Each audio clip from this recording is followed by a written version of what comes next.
Good morning, good afternoon, good evening. K6MYC Bozo Net 222 beaming toward the Bay Area. Bay Area Bozo Net K6MYC calling and listening. Yeah, good evening, Mike. AD6SOK in the heat. Oh, in the heat. What, you still got warm temperatures over there, do you, Fred? Oh, yeah, it's been 8 days of misery. 8 days of straight heat. We broke all records again. It was 103 at 3 p.m. today, and 102 yesterday, or 103. And it's starting to finally cool off. They even broke records in San Francisco, 97 degrees yesterday, 92 today. And I've never seen such heat. Usually it's like 3 days, 3 days, and then it goes away. But not 8 days straight, 8 days in a row of 100-degree plus heat down here. Well, they're trying to bake out all the feces off the streets of San Francisco, I guess, huh? I guess. I don't know. Well, the jet stream is finally starting to move down this way. I was watching the weather on Channel 2, and they were saying that the jet stream is finally going to come down south. So hopefully by tomorrow, Wednesday, it should drop. We should get cooler weather, and then we might actually get some rain on Saturday. So we'll have to see.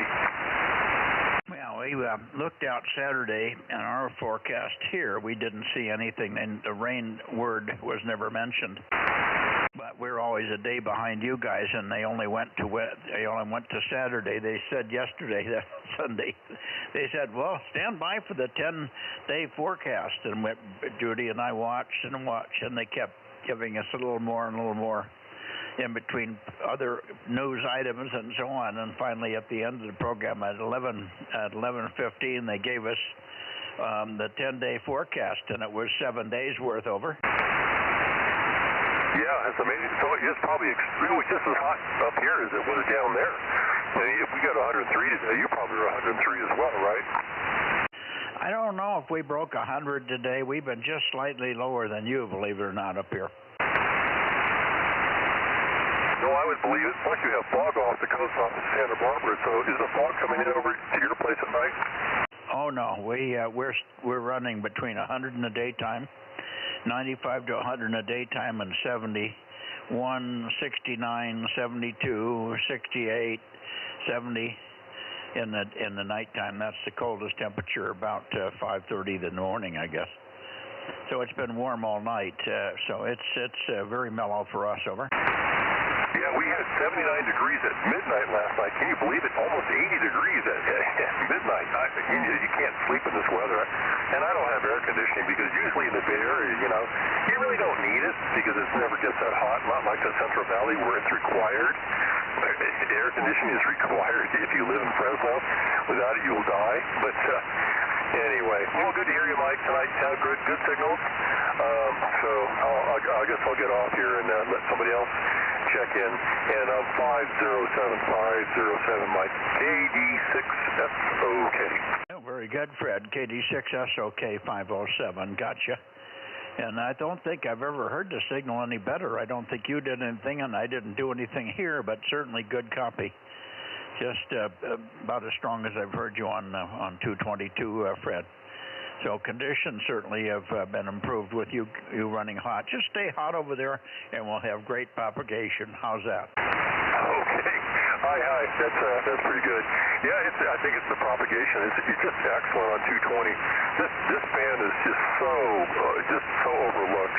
It's a great band, and I really like it. Also, the noise floor here. There's no noise on this band. If I get on 2 meters right now, it's nothing but noise. But 222 is so quiet. It's beautiful. Other than that, 432 is even better. Yeah, they are. So you got an NBN situation on 2 meters. NBN stands for nothing but noise, huh? Unfortunately so. It's sad because I have all this radio gear on 2 meter sideband, which I really can't use anymore because of the high noise floors everywhere. Yeah, well, maybe one of these days that'll change, and somebody will figure out. I don't know whether you can tell without doing a lot of research and a lot of poking around in the neighborhood, whether your noise is coming from PG&E or if it's coming from your local neighbors. PG&E would tell you that. if you complained to PG&E about the noise, when they came out here, they found my noise source, but they said we can't do anything about it because it's on a piece of property where the man has 160 acres and a solar system, and it's off-grid. He is not a PG&E customer, so we can't do anything for you. Thanks anyway. Over. I hear you, and I think it is more panel noise, some of the older units, and God knows what it is. Alrighty, Mike, I'll let you go. 86, that's okay. Alrighty, thank you, Fred. Thanks for checking in, and maybe we'll see you tomorrow night on 1296 as well. Maybe it'll even be better on 1296. There's certainly no noise up there, Fred. KD6SOK, K6MYC 222.1 Bozo Net, calling the Bay Area or anybody for that matter, and standing by. Okay, I got two of you. Good evening to you, Russ. K6KLY 111. Take one, and then we'll pick up. I think it was PQL. Go ahead, Russ. Yeah, I'm pretty sure it's PQL. He take my S meter. Okay, just checking in, see if you guys have gotten around to looking at that 2-meter antenna yet or not. And it's still hot over here, but they're supposed to cool off on Wednesday. And I imagine you guys are just boiling down there. Maybe you're using the swimming pool for a change. All right, K6MYC, K6KLY. Well, I was in the pool today, and it was okay. No, we're cooler than you are up there. You guys have actually got a hotter temperature by 3 to 5 degrees than we are. That's a rarity, of course, and we're running 100, plus or minus 100 degrees for the last 4 or 5 days, but you guys are running at least that and then a few more. So for the most part, you in the Bay Area are running just a tad warmer than we are. And we're used to it, and you're not. So that's the big difference. Russ, over. Better, Bootsy, I'm not used to it, yeah. 3 or 4 days, but boy, this is going on 9 days. All right, so any update on the 2-meter EME antenna, over? Not really. I've made a lot of changes in the shack in terms of location of the amplifier and stuff like that, but nothing has been done outside. Frank has had a series of personal disasters at his location. His XYL keeps making mistakes with his water sources and stuff, and so he's been gone. He has not been here for 1 week since he was here the last time. So he'll be here tomorrow, according to the plan, and maybe we'll get the thing finalized and working. It's no biggie. It's the preamp works. Everything works on the antenna. It's just this one, either a control line function or a relay function. And it might be a piece of cable, but we think it's, I just don't know. It's a little short jumper cable or a relay that's not keying or something like that. It's not overwhelming. It's just a little inconvenient to troubleshoot. And it's no fun when it's 100. So there you are. Thanks, Russ. We'll keep you up to date. I don't think there'll be any problem. And if I might even get back on, and I may even run the net with the boom bounce system on Wednesday to prove that it's all working. K6KLY, K6MYC. Thanks, Russ. All right, thanks, Mike. Good evening, K6KLY. Okay, was that you, Jim, W6PQL? I was in there, yeah. By the way, you're about 540 hertz high tonight. I looked on the live net thing, and it indicates the wrong band and the fact that you're 540 hertz above the normal frequency. So, just a note for you there. I don't think anybody will have trouble finding. And it was 100 here today. I guess everybody's complaining about the same thing. K6MYC, W6PQL. Now, gee, I don't understand the frequency thing. I'm reading 146/100, which is where it always is, on the nose. So to be off a half a kilohertz, I'm not sure what could possibly have happened here to make it do that. I guess I'll have maybe the Bodnar system I wiggled it a lot the other day, and I think it's working. Let me feel up here. Yeah, the antenna's up. I moved it 3 or 4 times, but I put it back. It sits on the top of a post here, and that's odd. Why don't you go down to the right frequency, and I'll get on the right frequency, and we'll call the rest of the net correctly, Jim. Thank you. Well, oddly enough, whatever you did there locked you right up on the right frequency. Maybe Bodnar just took a little bit of extra time to find the satellite or something like that, but you're okay now. Oh, that's weird. I didn't do anything. I just reached up and touched the Bodnar antenna. Well, you got the magic touch, Mike, because it went right on the right frequency. Holy cow. Hope it isn't that touchy. Okay. Maybe I'll have to rotate it 90 degrees. I think I did put it a different orientation. It sits on a flat surface on the top of a 2x4. It's the top of a post, part of my shelving here, but the post extends up another 12 inches above the top shelf. And are you talking to somebody? Okay. I think Judy's talking to her daughter here. Hang on a second, Jim.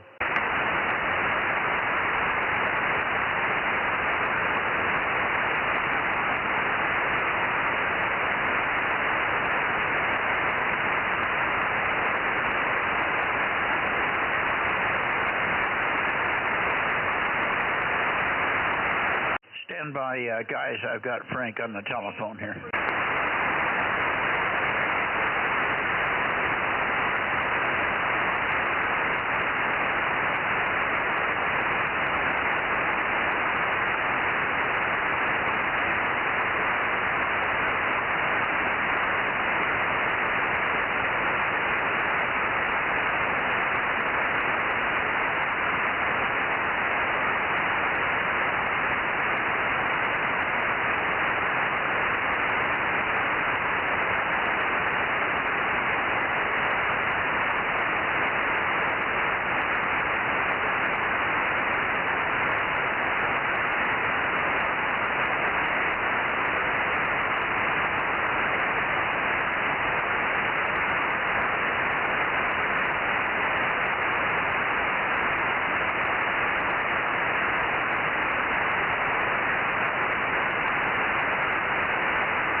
Thank you.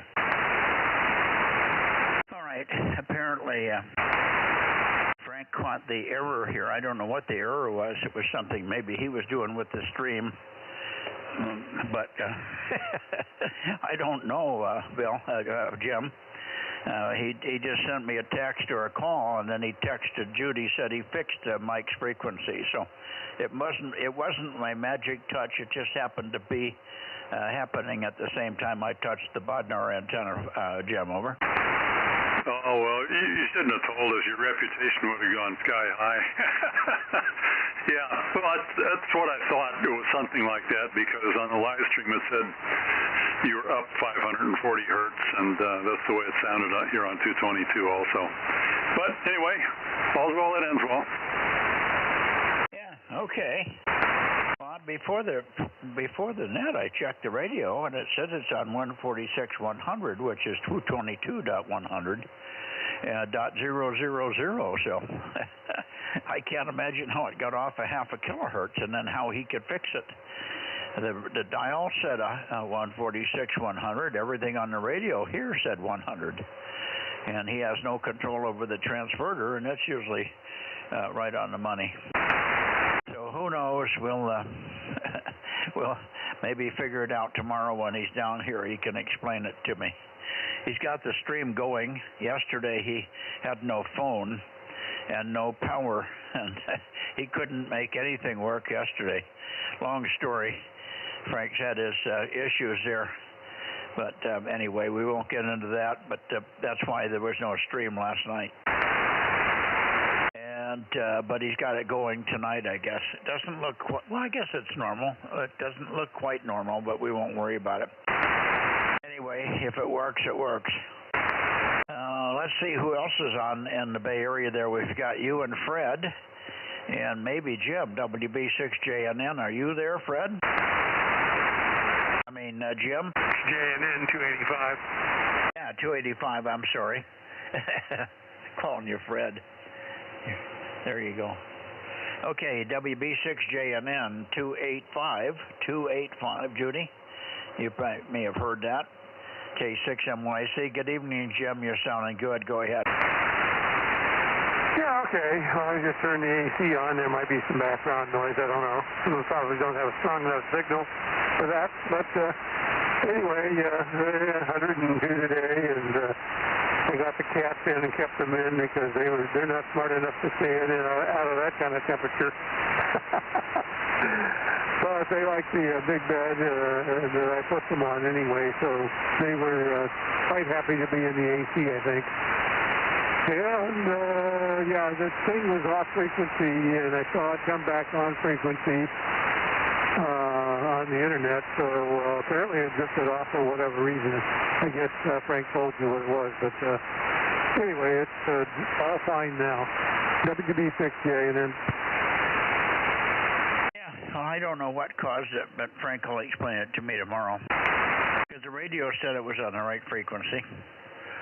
It talks to me. I can read it also barely, but it talks to me. It tells me what frequency it's on, and when it says it's on 146.100, it's on 222.100, of course. But even it's always been dead on from what I can tell. Seems to agree with Jim and anybody else that has Bodnar and has a good stable system on 222. Anyway, pretty good to hear you, and hopefully we'll have better conditions tomorrow night as well on 1296 with you, Jim.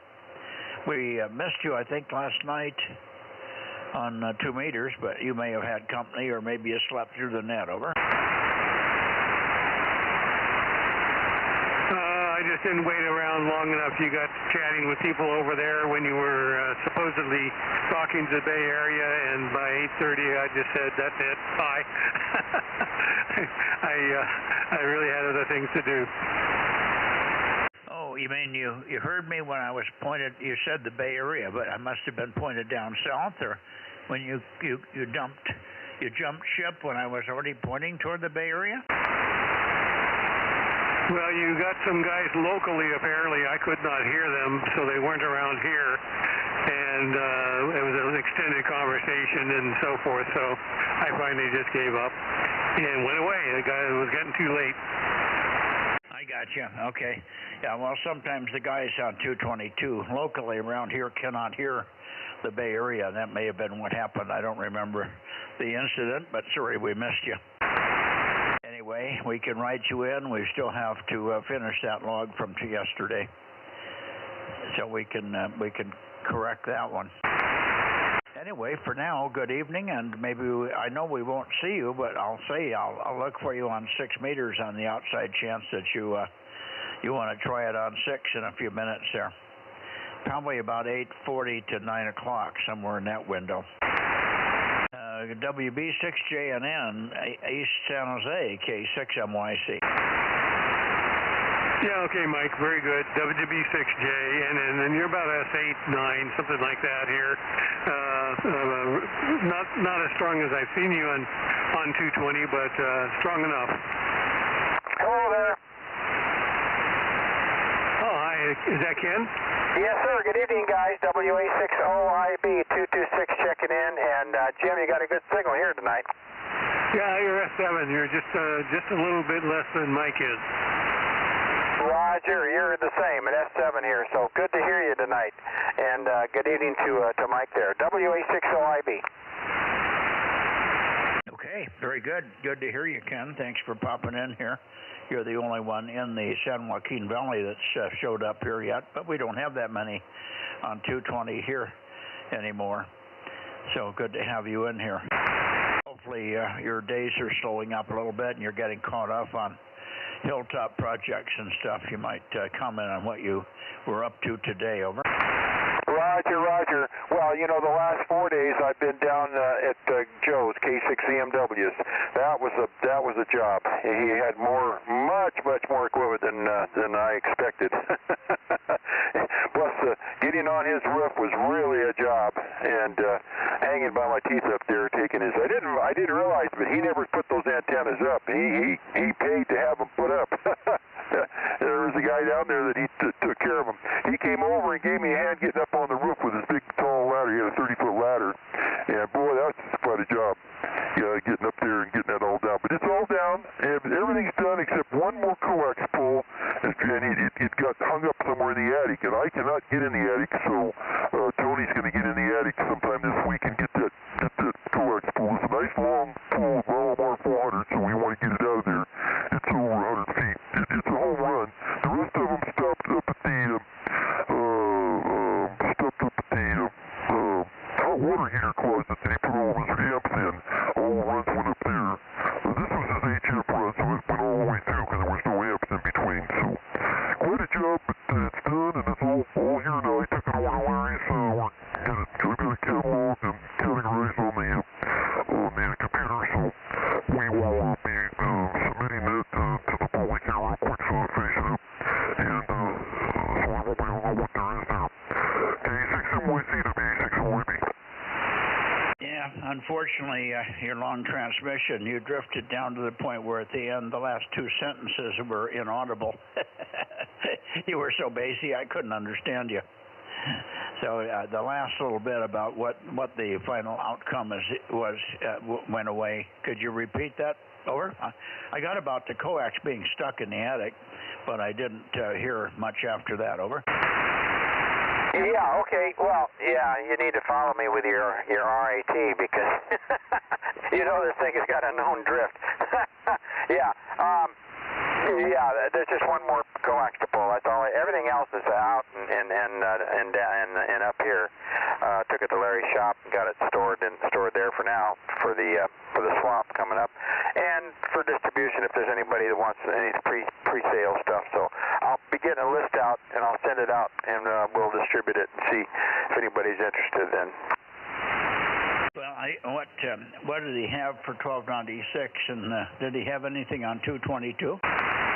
Only thing on 222 was an FM rig, you know, just an FM mobile rig on 220, nothing else. And on 1296, he had the homebrew amp where he used Jim's pallet, and he built the rest. It's all homebrew. It's kind of a hodgepodge. I wasn't real happy with his construction, but it's there. I presume it worked because he used it, and we talked to him on it. So, and then of course he's got the 9700. I got all that gathered up. It's all like new in the box now. He kept all of his boxes. So he's got the 7300, the 9700, and TS 690, and a whole bunch of stuff. Yeah. Okay.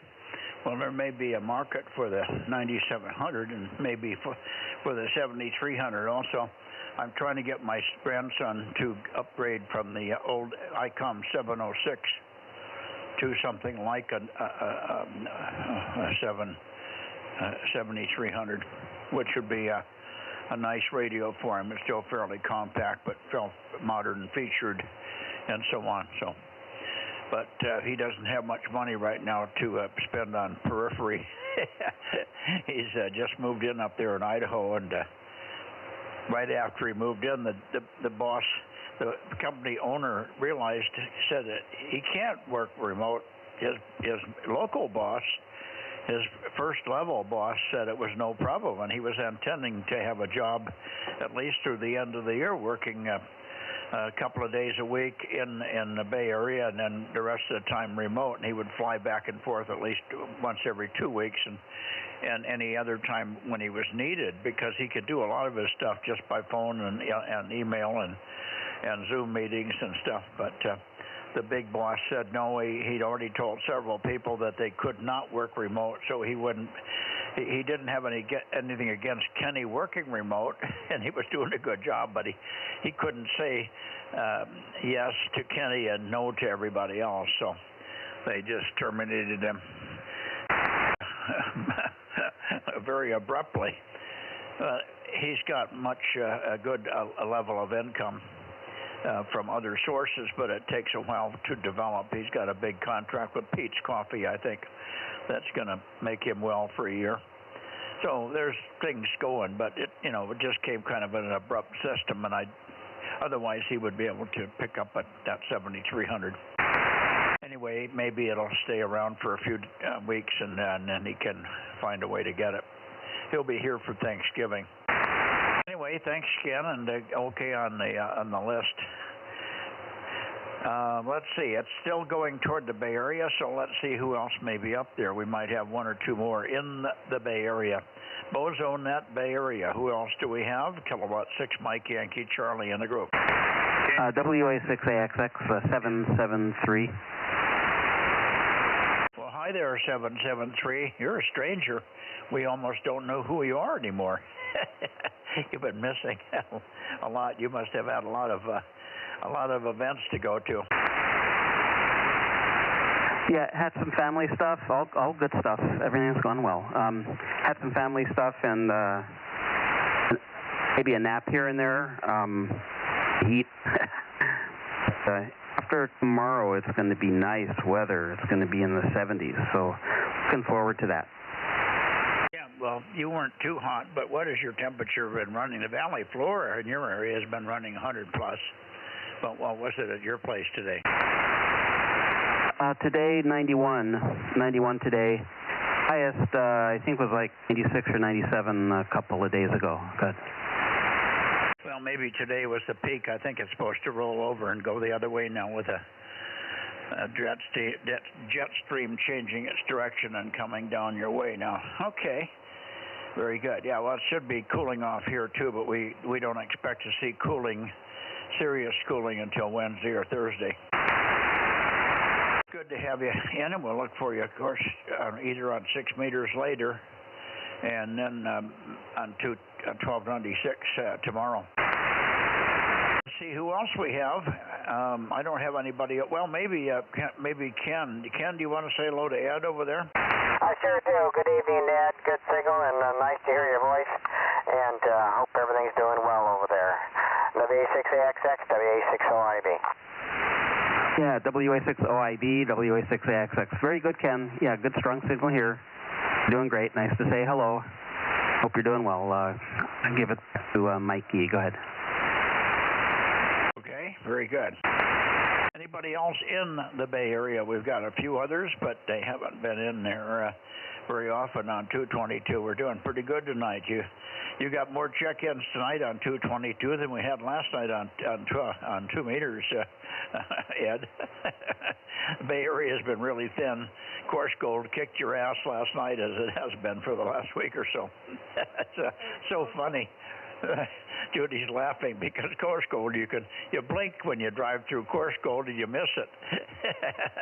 So anyway, kind of funny. All right, Bay Area, Bozo Net, last call, Kilowatt 6 Mike Yankee Charlie. Okay, WA6. Okay, got a question for you. I'm sorry, I missed the other comment. Who was that? Oh, Mike, it's Fred, K86. That's okay. Got a quick question for you.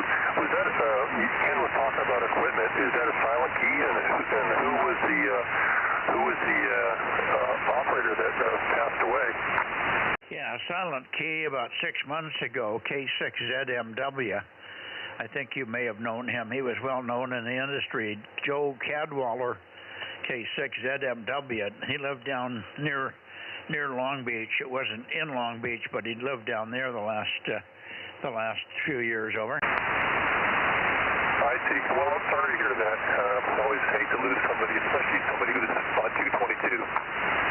Yeah, he had everything. He had all the bands down there. He had a nice 1296 system. He bought one of Jim's pallets so he could run power.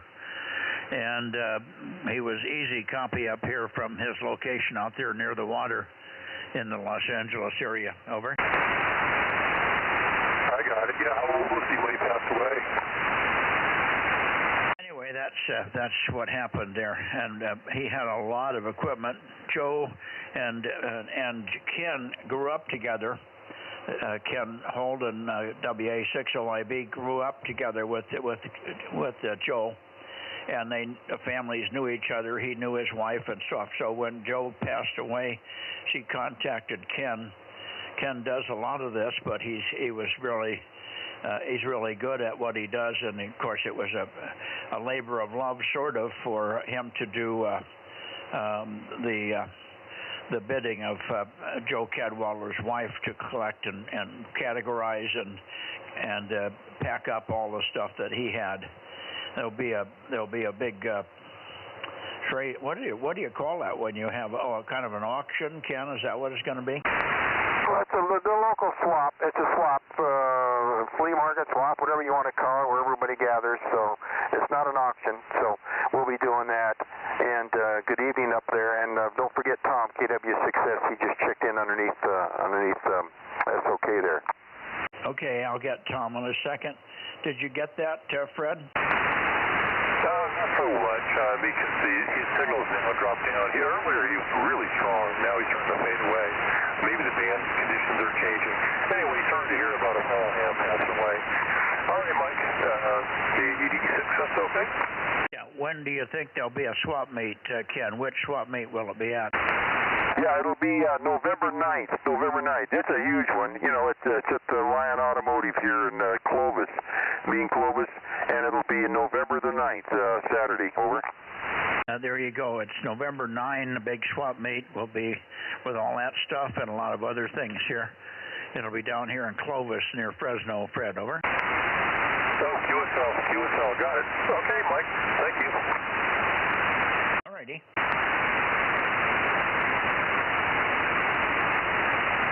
Okay. Tom there. Yeah, let's get KW6S. Go ahead, Tom. K6MYC, WA60IB, KW6S. Yeah, I was waiting to hear the date and so forth. And by the way, 610. And I would also like to see the list whenever that becomes available. K6MYC, KW6S. November 9 will be the swap meet at W6OWL's place in Clovis. Over.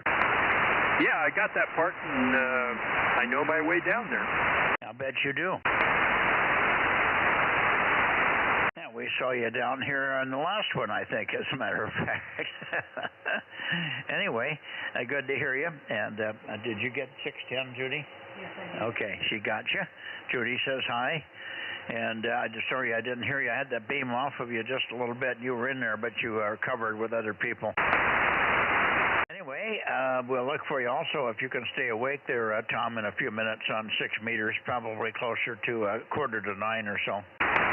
KW6 Sugar, K6MYC. Yeah, I can hang around here probably till maybe up to probably 10 minutes after 9 or so, and then I kind of drift away.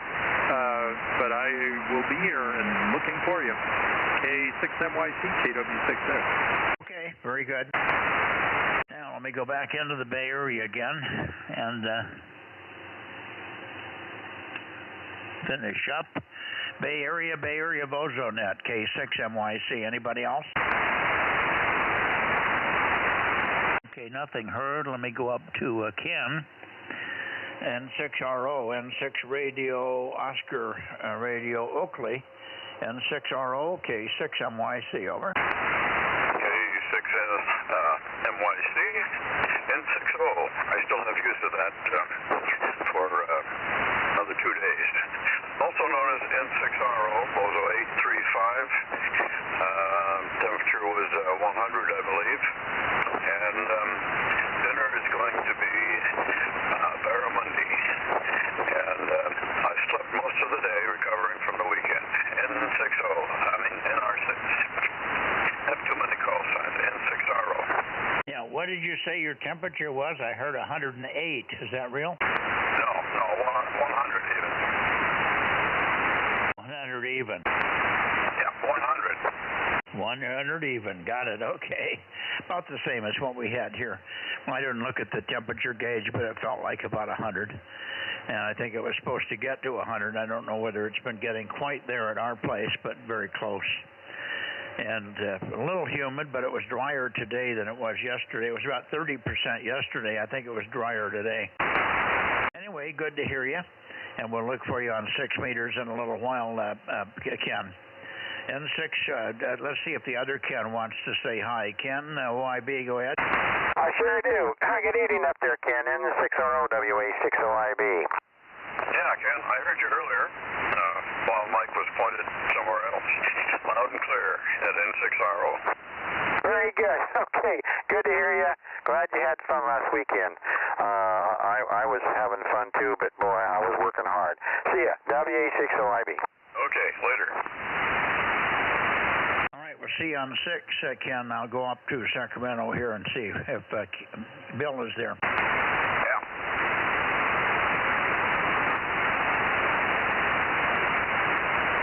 Okay. Here we are in Sacramento and looking for KJ6KFB and also KO6HS. Either one, go ahead. Yeah, Mike, I think that was you, K6MYC in a group, KO6KD. I'll give you a little chatter and see if you can get the antenna on me. K6MYC from KO6KD, number 776. I'll copy. Yeah, good copy, and it was good to have you in there this morning. Did you get a chance to look at that And We Know program? Negative, no, I've not.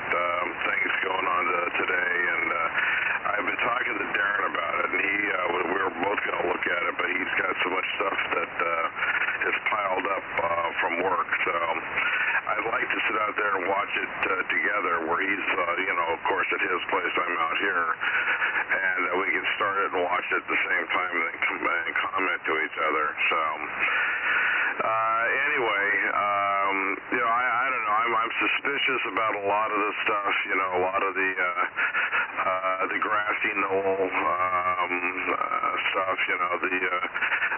The third shooter and the guys who spotted JFK and Lee Harvey Oswald on an island with Elvis and all that kind of stuff.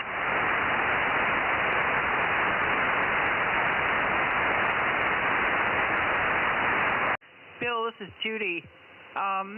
The section you're interested in regarding AARP, I believe it is about 20-25 minutes into the video. So if you're short of time, that might help you.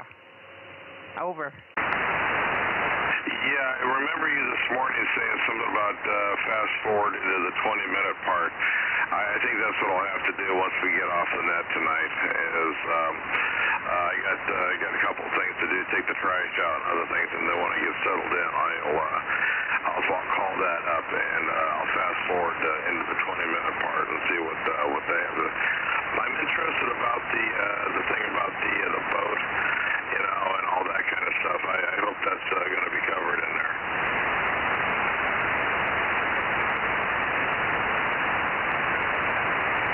The last part is about the Navy ship, the big Navy ship, 200 plus feet long with all the radar stuff on it, and then the big floating platform that's behind it with 3 tugboats around it and 3 360 megawatt generators. Over. Wow.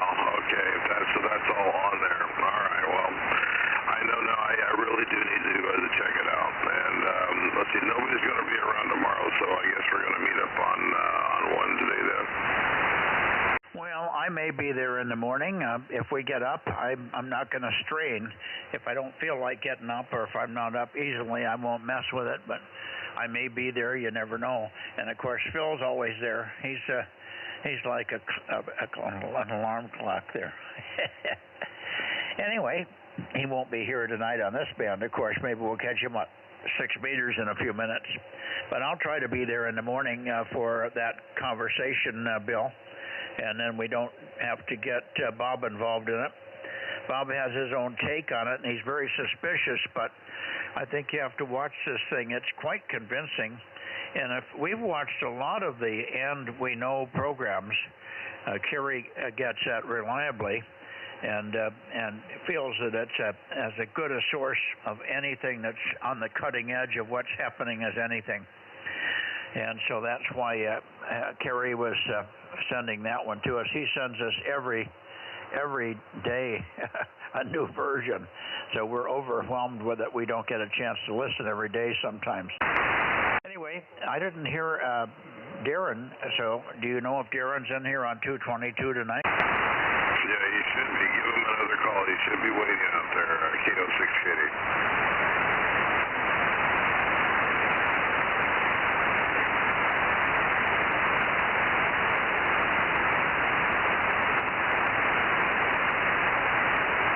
Well, I hear somebody talking in there. I don't know. Is that Darren, Bill? I don't know. Stand by. I'll give him another call on 2 meters.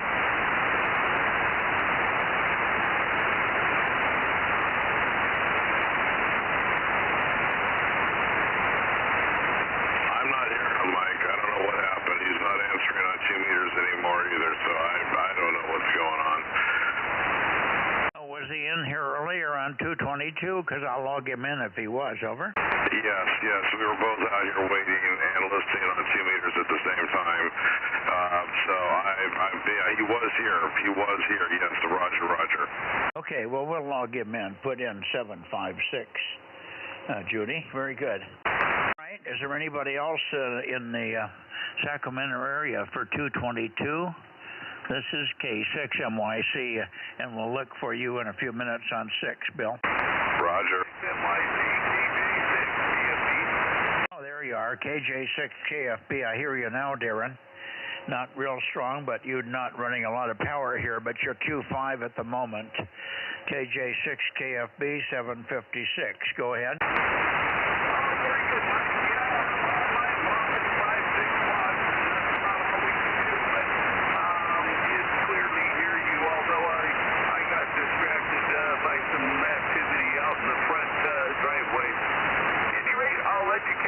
From here, KJ6KFB. Have a wonderful evening. Okay, yeah, I peeked on you now. That was 756. That was who we just put in. You came up very nicely to Q5 at the end there, Darren, over. You copy me, Darren? Yeah, better. Yeah, you came up very nice and strong at the end there. Good, thanks much.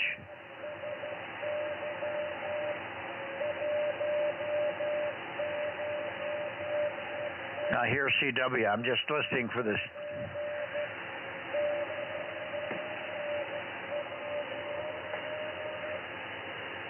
I can't get the CW. Is anybody copying the CW better than I am? No response. Okay, CW station, we hear you, and we assume that you're going to be. Oh, I hear it on 6. Maybe that's where I was hearing it. I'm hearing somebody tuning up on 6 meters. That may be what I was hearing on CW here. All right. Thank you, Darren, and maybe we'll catch you on 6 meters in a few minutes here, and you and Bill. KO6KD, KJ6KFB. Anybody else in Sacramento before we go to Nevada? This is Kilowatt 6 Mike Yankee Charlie. That was GGY on 6 meters.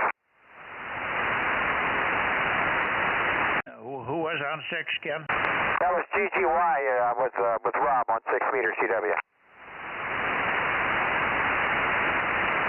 I don't know who that is. Oh, that's Phil, GGY. Oh, Golf Yankee. Okay. I didn't know if Phil did CW. You might tell him we're hearing him, and we'll be over on 6 meters in a few minutes here. Okay, go to Nevada here and get this rolling here. Let me go up to Nevada. Here we go.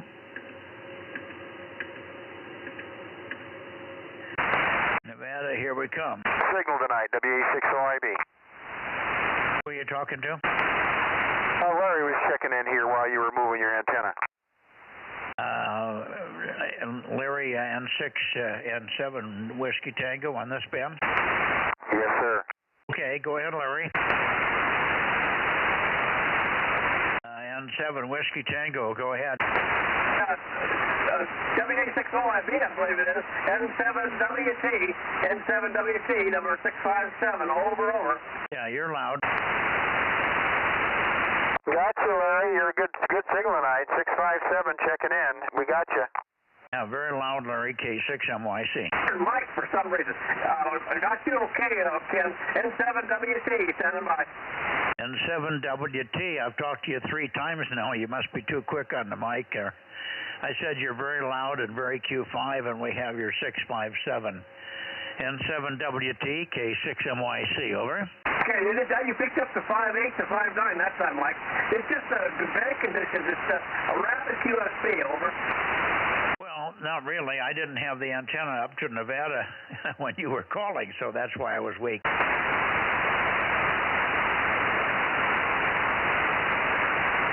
Anyway, we got you, and I don't think we'll hear Daniel tonight. Daniel's antennas for the VHF and UHF bands are all down.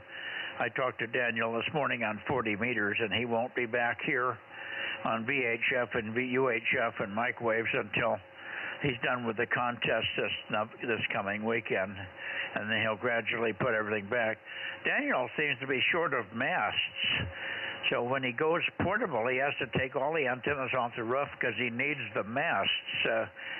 I can't believe he can't go somewhere and buy some tubing, Ken, over. Ken? Yeah, I was on the other side of the room. Well, that's up to him. Yeah, if he wants to do that, that's his prerogative. Well, yeah, it just seems like a lot of work, and I said, why don't you just put the VHF antennas up? You're going to be portable anyway, and you don't need the antennas on the roof of the house. Well, I need the masts. Oh, my goodness. He must be living on a shoestring up there.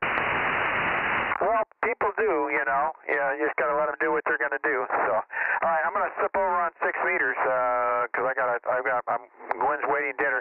My cousin's here from Hawaii. She just arrived here this afternoon, so I'm going to go in and have dinner with them here in a couple minutes. I'm going to check in on 6.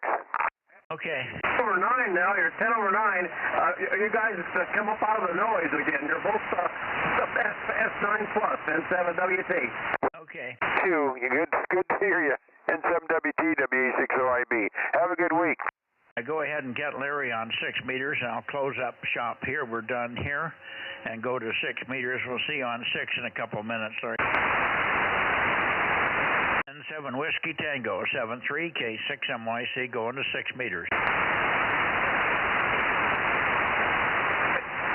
You're just back down into the noise now, Mike. I just hear you did my call, and then you went into the noise. N7WT, I guess we'll go to 6 meters. This is not working. N7WT.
Yeah, those used to grace my bookshelf at Hughes quite often. Yeah, I've got them all. I've got all the HP catalogs all the way back to the late 50s. Well, I've still got some HP test equipment. I've got a frequency counter that, of all things, uses number 47 pilot lights. Yeah, I remember that one. I had one too. I still have my 5245L with all the plug-ins. Okay, well, frequency counter at the office right now is a 5385A. It's got the Evanized time base, and I don't think I've turned the thing off in something like 4 or 5 years. Yeah, I've got a couple of them like that. They've been on GPS locked for the last several years. So, okay, Dane, nice to hear you. Mike, I guess you're here. I'll check in with you, and then I've got to go to dinner. So everybody have a good evening.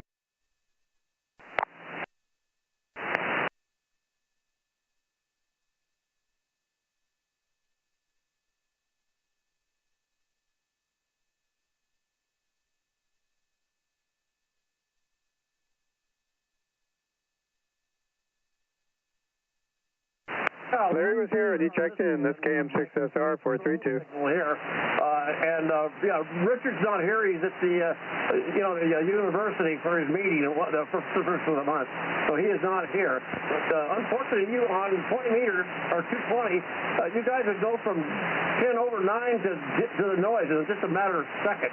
And so it's really tough conditions for me there for some reason. But you're strong right here, Mike. N7WT number 657, over.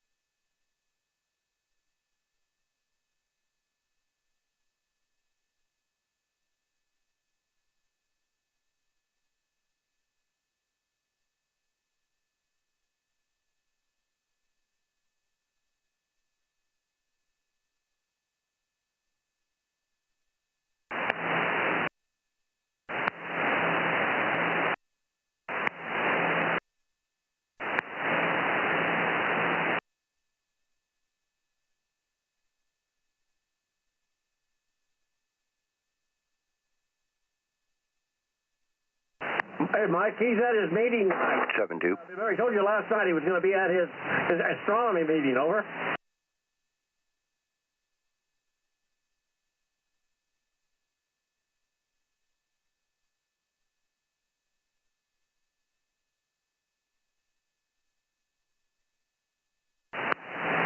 Good evening, everybody. This is W6BBS Frank. I think I successfully got us switched over, so stream is now running on 6. And sorry about the confusion. Judy insisted on handing you the phone earlier. I said, just tell Mike I fixed the frequency, so you weren't confused that weird stuff was happening there.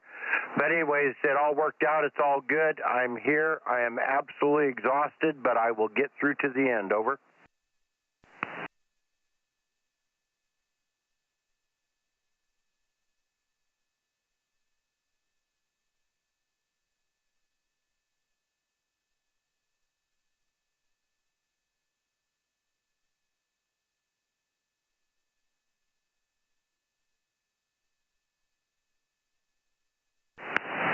Well, I don't know, but Jim nailed it because on the screen it said you were on 100.54, and I creeped you down. I did it kind of slow, just eased you on over so that anybody they could follow you. But I put you back on 100, and Jim said that squared you up. So I have no idea how your screen, unless you're just mistaken that you didn't actually look at it again and thought you did or something. But the control said the radio was on .54.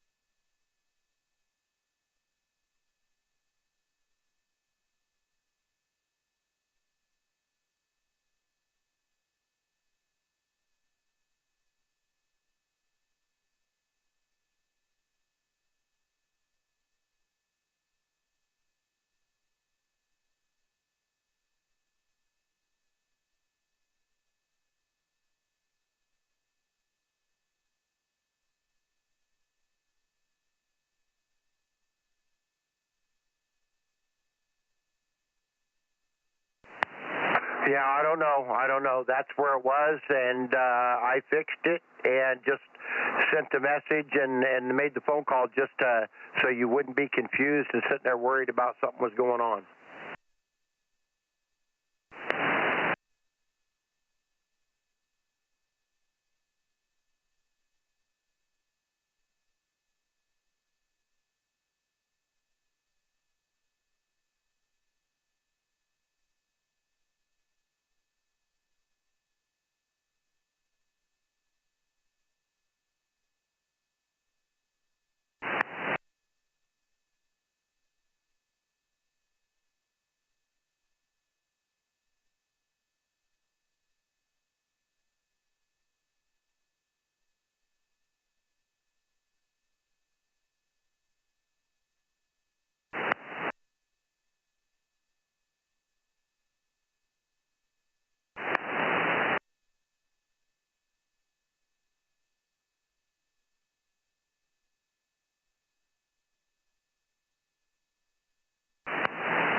Okay, Mike. Let's see. I had a couple of early check-ins if you like. Over. I wasn't done. Roger. Was Frank trying to say continue something? Go ahead. Yeah, I just wanted to let you guys know that, first of all, I'm staying for the whole net, and the 1296 beacon is down at the moment. I don't know what's going on yet, but it was when I came in here, and I always periodically when I come in, I'll just thumb through them and listen to them for a second, and it was going up and down in frequency and acting weird, so I just went out and shut it down. Once I'm done here, I got to go out and check that out, so I'm going to be busy for a little while yet.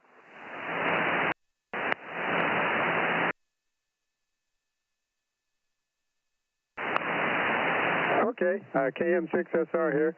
I have a couple of check-ins if you like them. Over.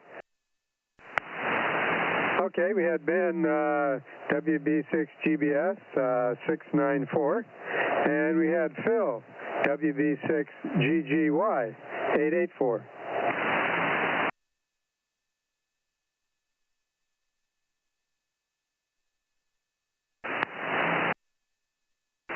Here's Ben, W6GBS.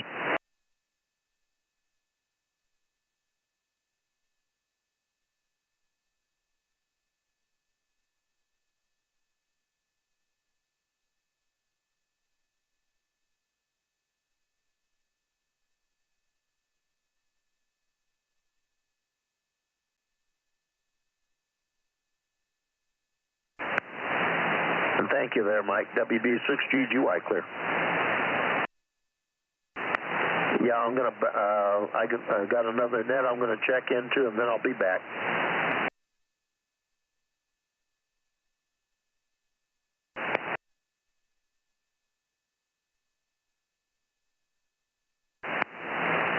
Yes, we did. Yes, we did. Thank you very much.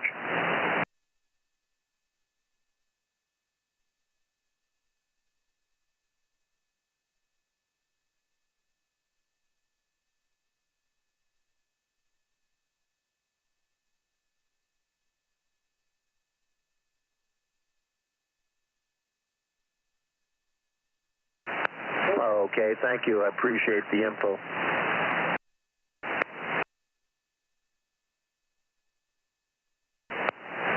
Roger. Yeah, Barbara's listening right now. 73, we'll talk to you a little bit later, and hi to Judy there.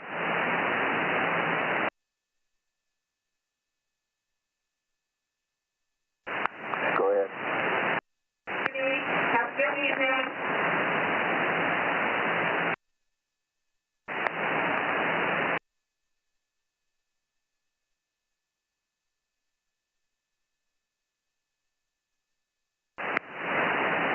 KC5, DTU 712.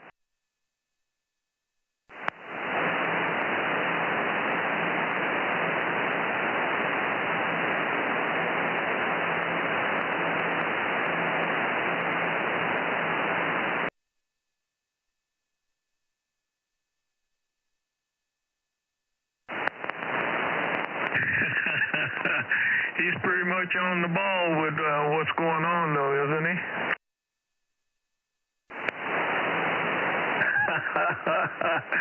Well, it's all true. He's pretty straightforward with it, and wait till the bums start to explode.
Yeah, roger that. Well, they also have a great big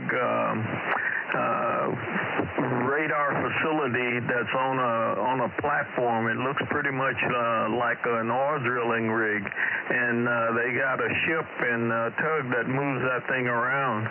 So the technology is there. So people are going to be in for a big shock there, Michael, when all of this stuff is revealed, and it's coming and it's being let out little by little. And he's not the only source. So check out X22 that I sent you today, and it's coming little by little.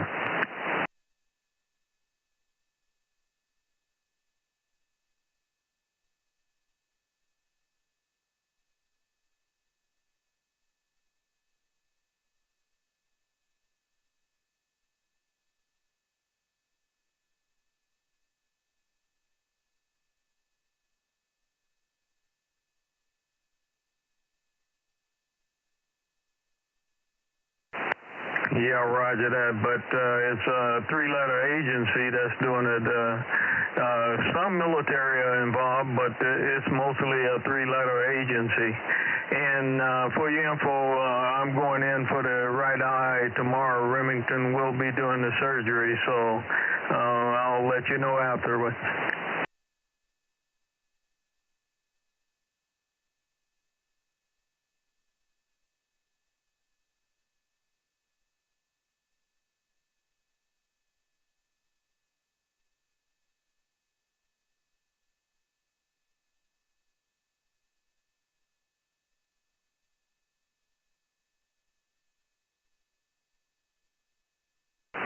Yeah, roger, roger. Well, I have to report in there at 12:15, so it'll be early afternoon. So I'm kind of looking forward to it to see the improvement. She does, but I'm having my daughter drive me.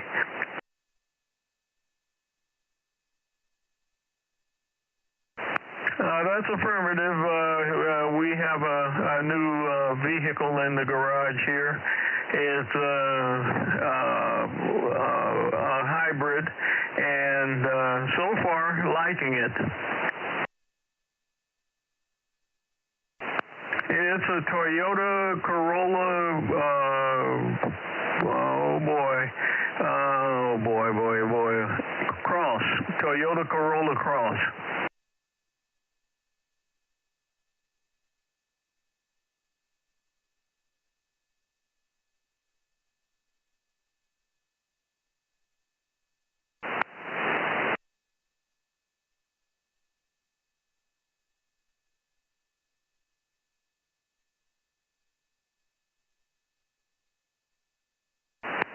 Roger. Kilo Romeo 6, Mike Romeo, Bozo 759. Good evening.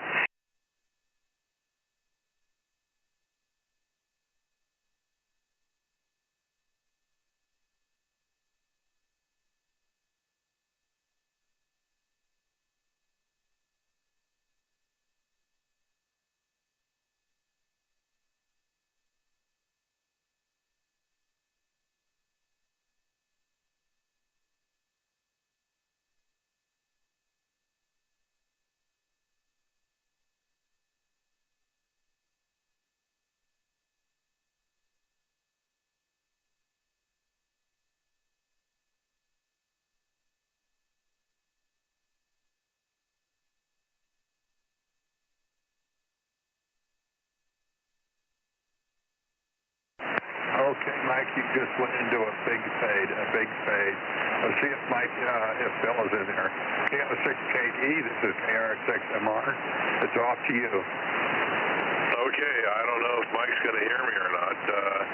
Excuse me, I'm going to say this is Radio B, Mike, this is Radio B, if you can copy me. And if so, I'm going to switch over to Radio A, and you see if there's any difference. Over.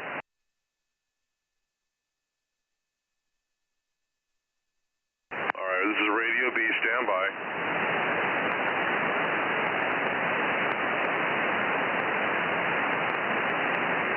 Okay, this is Radio A. Any difference at all?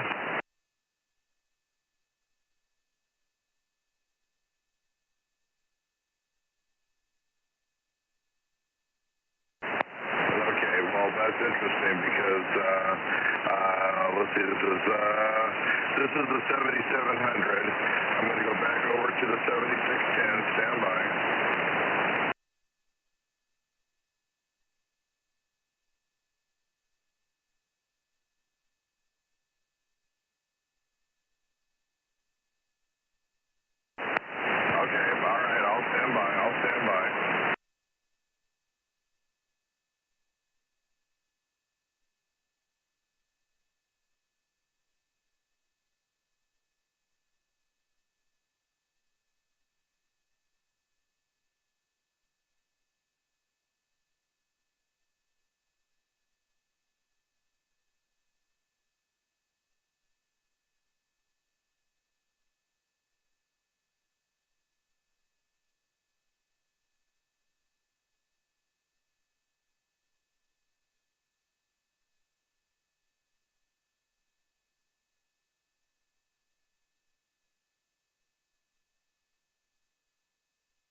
Yeah, there's a lot of QSP, Mike, and so that's fine. I'll try this again with John sometime. But okay, very good. I'll let you go, and I guess that's going to be it for now.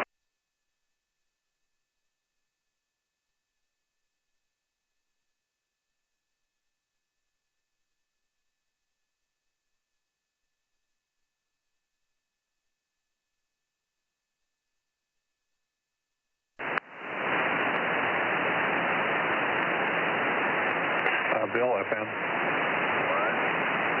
Bill, go to FM. 535, Roger, KO6. KR6MR. We might.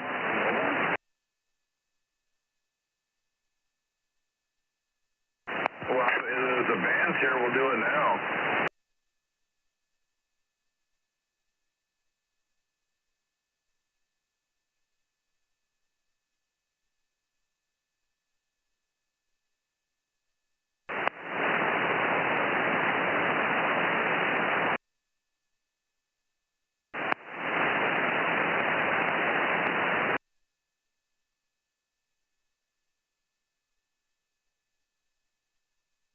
Okay, this is Radio A, over.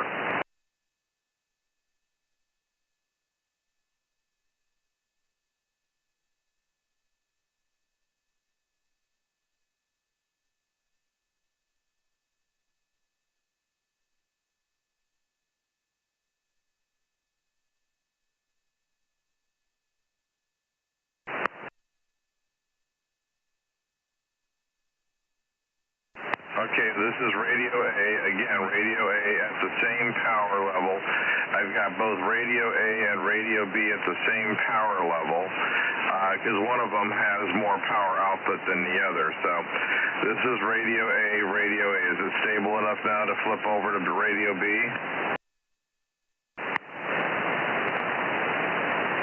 Okay, Radio B. This is Radio B. Over. Okay, well, this is Bill, KO6KE, Charlie Mike 98, Bozo 776, and on Radio B,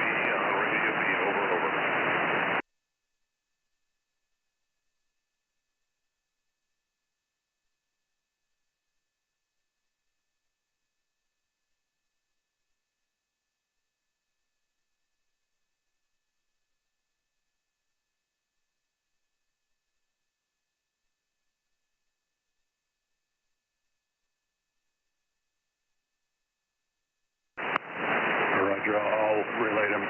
Thank you. Mike, KR6MR. Bill lost you. He's got a new noise peaking in his area. Over.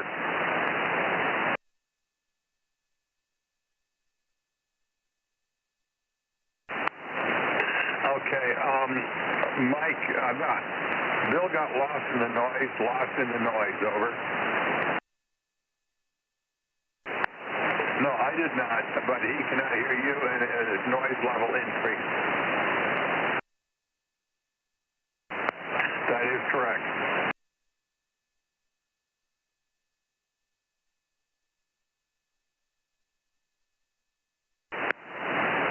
Yeah, I will do a test with him 10 kilohertz up.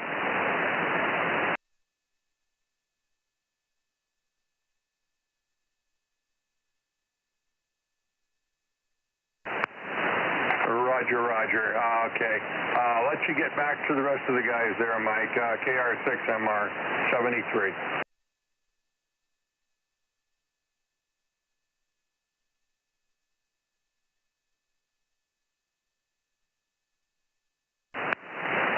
November 6, Bravo. WA6HNA 1013.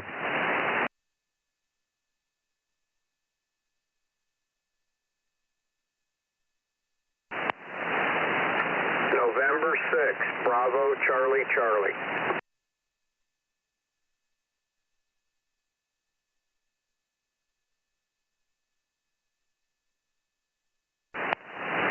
It's in Modesto, and yeah, we're not pointing near each other, that's for sure. But yeah, I heard you in there, thought I'd jump in. And so how you doing? Bozo number is 1134 for you.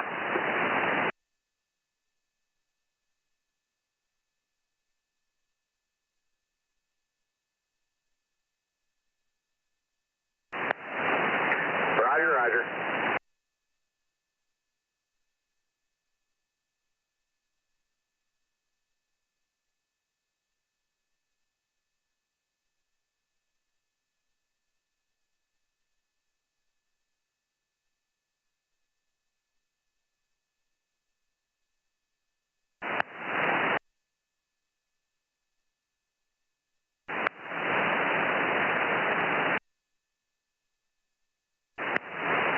WA6HNA.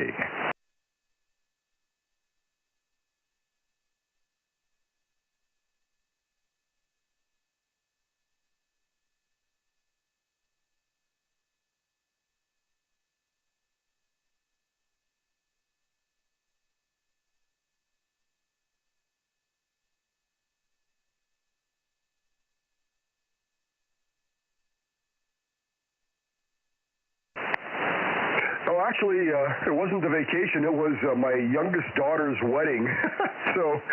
Yeah, that was a big process. So, anyway, we got her married off, and she's off on her honeymoon with my new son-in-law, and all's well. Yeah, another Silicon Valley engineer is in the family now. Back to you, Mike.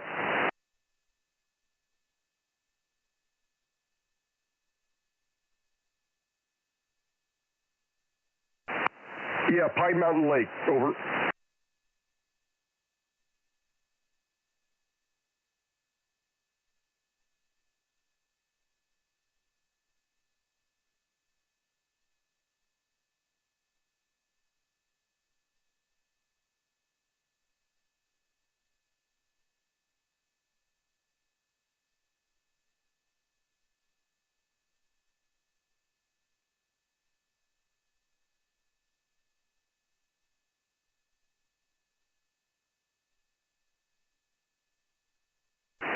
Okay, Mike. Yep, I should be there on Wednesday. And by the way, I just got delivery today from Signature Solar. So I just want to let you and Frank's listening or Rob's listening, let them know that I'm getting close to having my system. Well, it's not quite up yet. I've just got parts in the garage, but it will be up eventually. Back to you.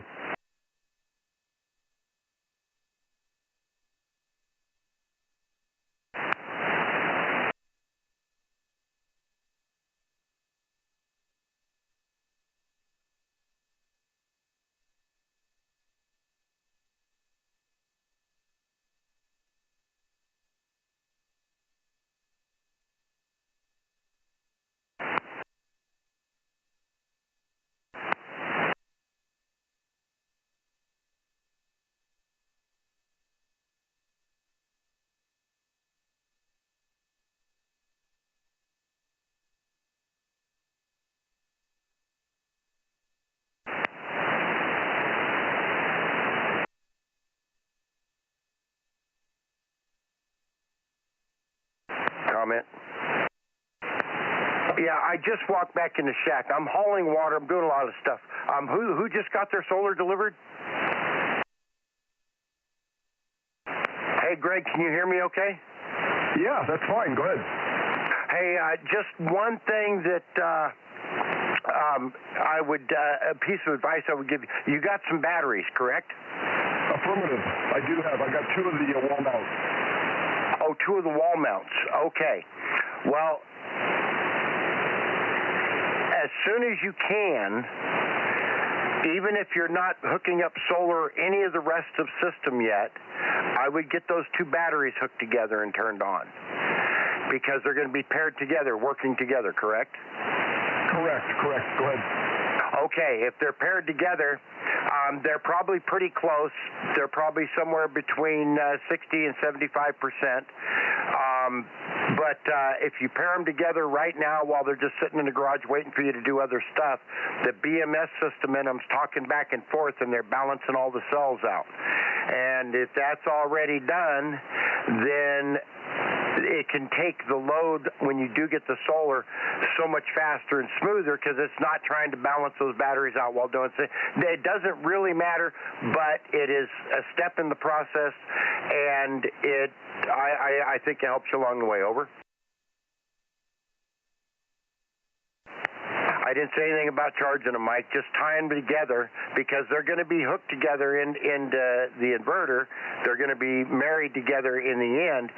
So the 2 BMS systems, they're going to be looking at each other, and they're going to be balancing not only their voltages together, but the individual cells inside themselves, getting everything all balanced and smoothed out.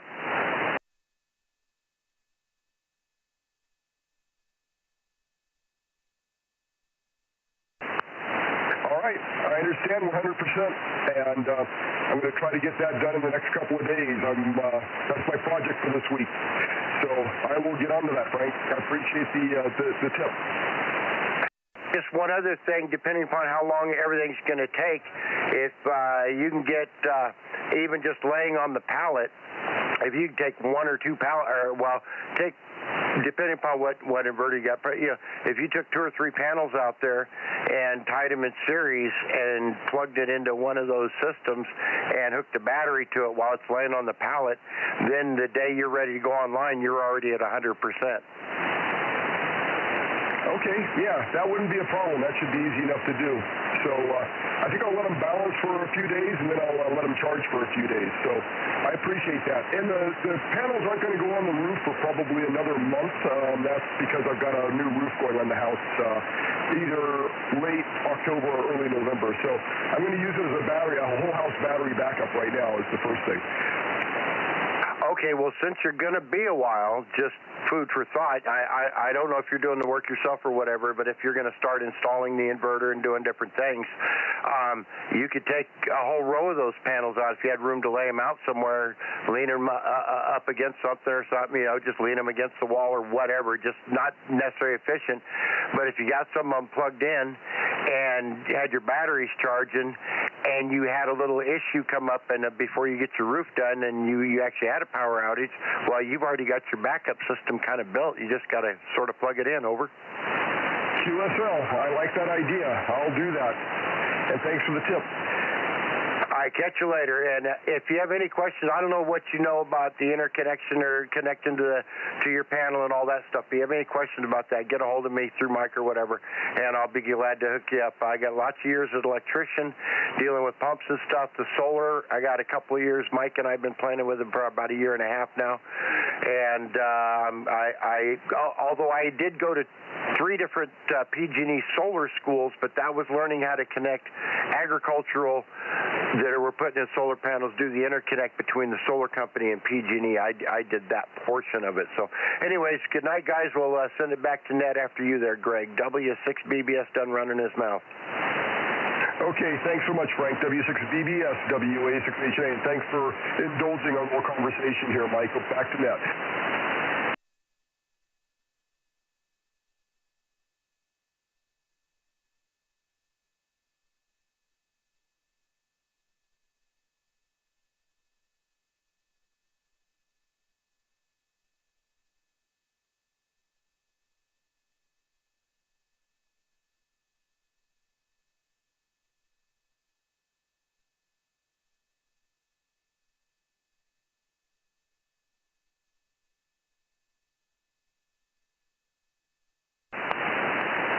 WA6MYC and 6RO 835.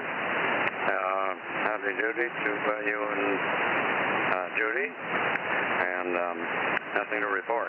My solar plans are sort of on hold while I take care of other issues.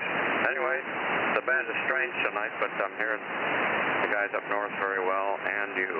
Both antennas are on. And 6RO.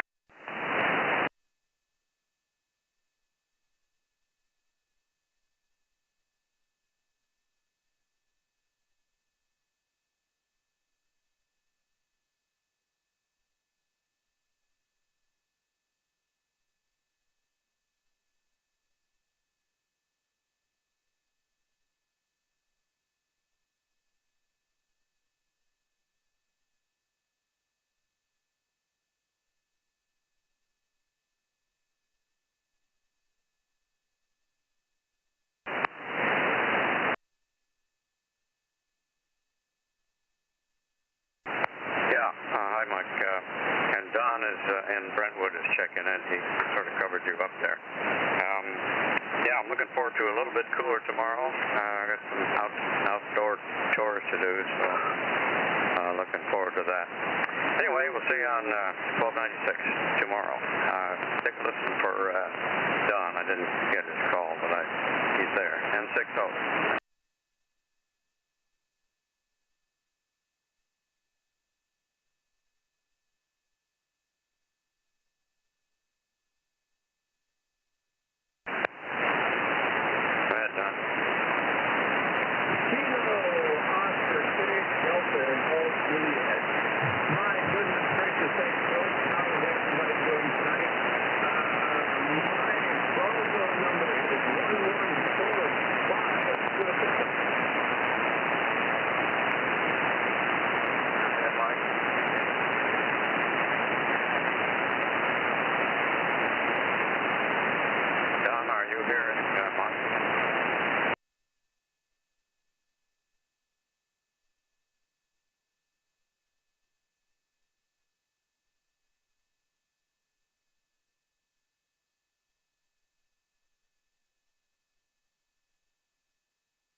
Don, Mike is not really hearing you. Do you have a rotatable antenna? Yes, and I normally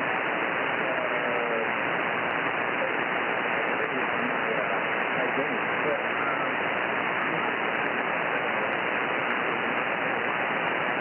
well, it's pointed 120 degrees, 120.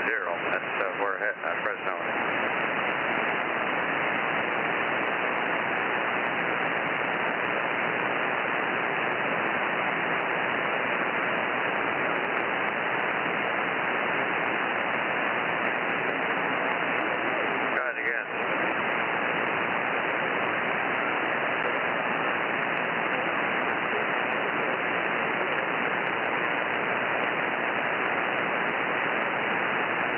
I guess not. He's calling you, Mike, but not working out. Anyway, we'll get him on board one of these days. N6RO.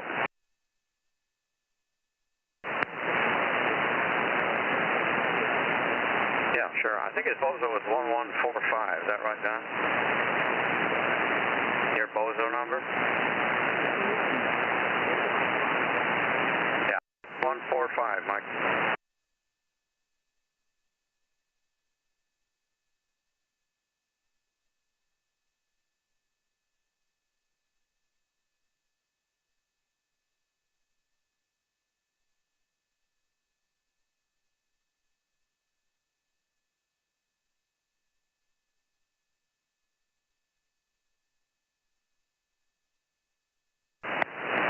Question, Mike. Well, I'll check with him and see what the antenna is and go from there. Yeah, thank you, Mike. November 6th, Bravo, Charlie, Merle. Just real quick, I changed microphones. I got a desk mic. I didn't get a chance to ask you earlier. Is the audio sounding okay? I don't want to be overdriving.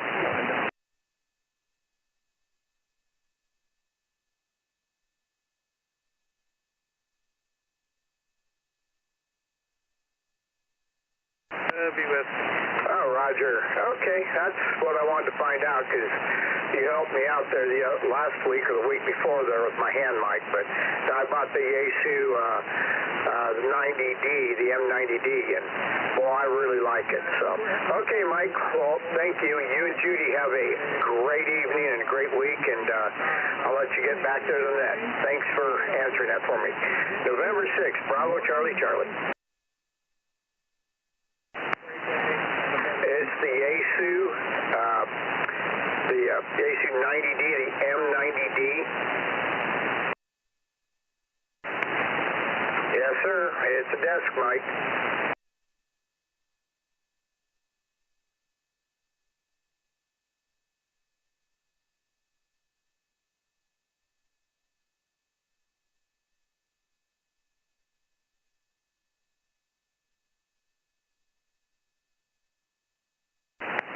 KB6. I think he went in early. I think he had a pretty tiresome day.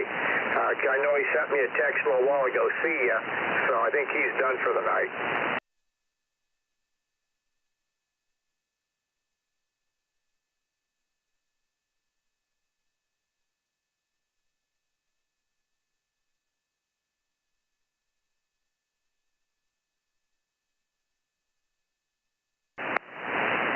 Hello, Mike.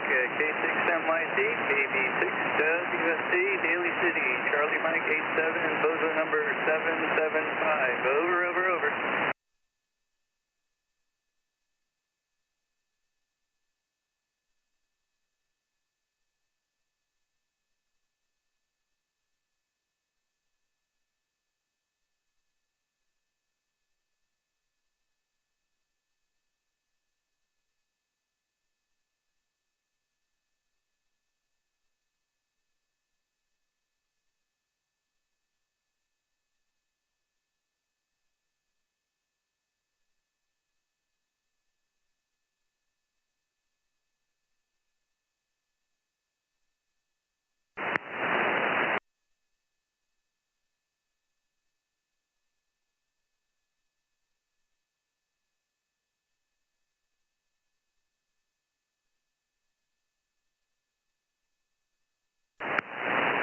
K6MYC, KB6WFC. Okay, we'll hope to see you tomorrow.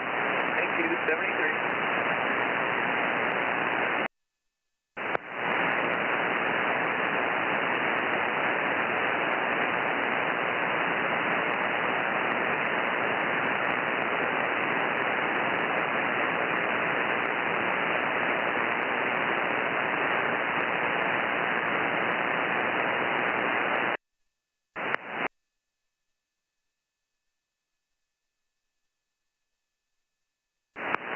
AB6SR 807.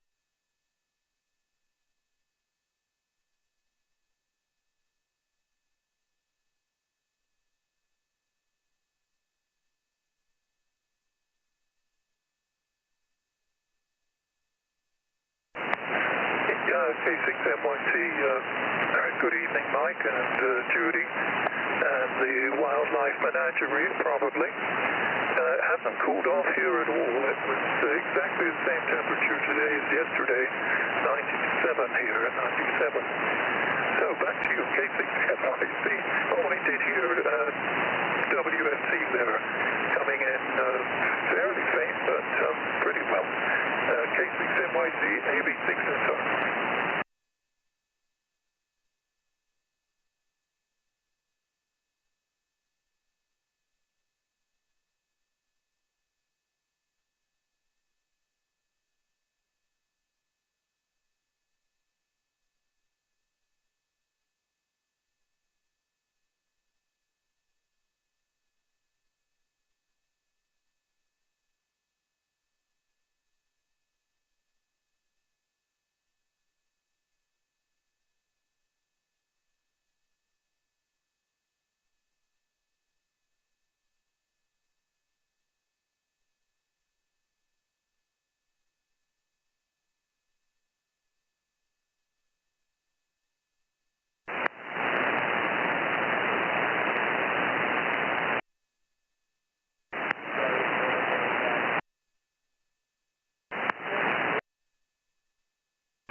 W6PQL.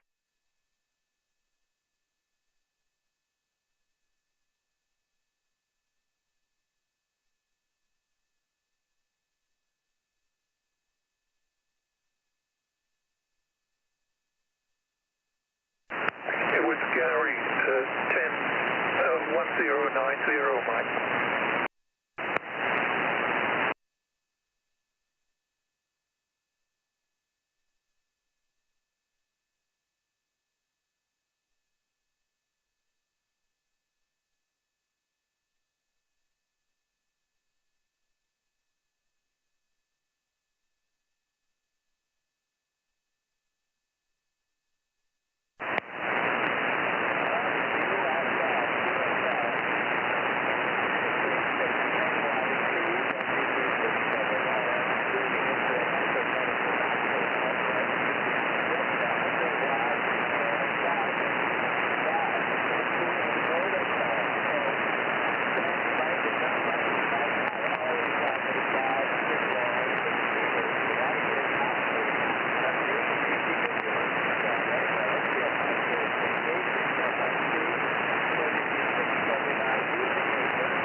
Okay, Mike, it's AB6SR here. Gary's running 100 watts, but he's only using that vertical, so that's why you're not copying him at all. So check him in anyway, and I'll pass it back to you, Mike, I think, because PQL's around 2. K6MYC with WB6WNI there on a vertical. This is K6. This is AB6SR. Clear.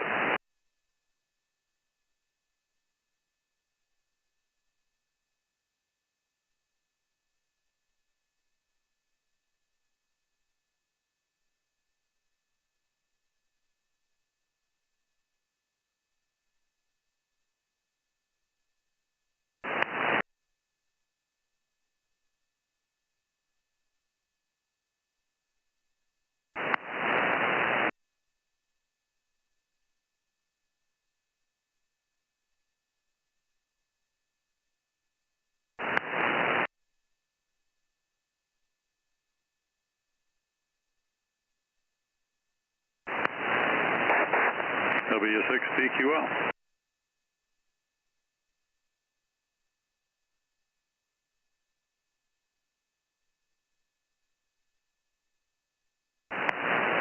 Okay, we didn't have anything out of Steve in Santa Barbara today on 222. I'm going to have to text him or something like that. I think he just figured I wasn't around. But anyway, just checking in with you. I'll be here and then gone. K6MYC, W6PQL.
Well, he's got the 600 watt RF deck. He's been running it at 28 volts, but he can run it at 50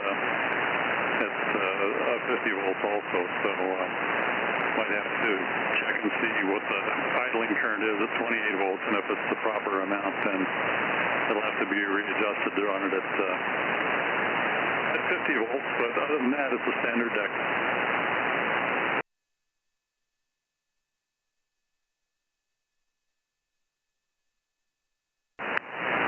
Well, initially he just checking, and at moderate power first. He wanted to match Ralph's power at least, and he was getting a couple hundred watts at 28 volts. But I think later on he probably did make the upgrade, but it's worth checking anyway.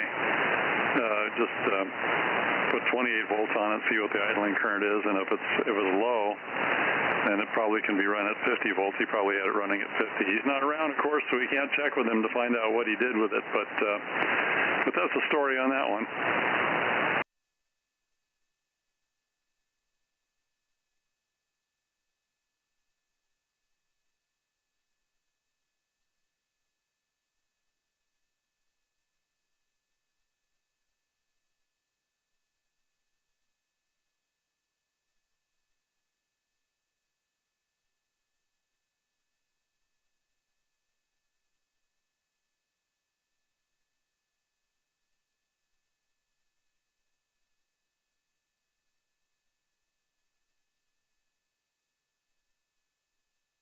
Big car lot where he used to have his business. And so we have the flea market there. November 9 starts at 7 a.m., of course, on Saturday morning. But the reason I asked is because apparently he built it up, and Ken was not impressed. He knew Joe, and he said he kind of hamburgered it together. It works, but it's hamburgered together. And I just wondered if somebody bought it, if they could send it back to you and have you upgrade it. Or do you have a part or the inclination to do that anymore? Well, the only thing that I sent him was the RF deck and I think a FET switch. I don't think he had anything else, but if Ken wants to send me the RF deck, I'll get it squared away, whatever it's, I'll figure out what it is and get it squared away. So that offer stands if Ken wants to do that. Well, I don't know if Ken wants it. But Ken could probably handle it, but there's a lot of people that don't want to get into it and would perhaps just take it and then send it to you and have you package it up as a new unit or something. Do you have the cases anymore? There's no cases. It's just a copper spreader with the PC boards on it. That's what Joe had, and he did all the rest of it. Yeah, I know, but could you put it into one of your cases and make it a current model, over?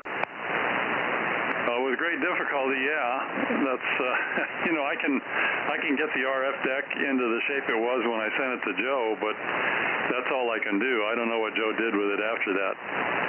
Yeah. Okay. Well, I'm just looking at trying to get it into the hands of somebody that can use it, but I'm not sure how many people are capable of doing anything with it anymore.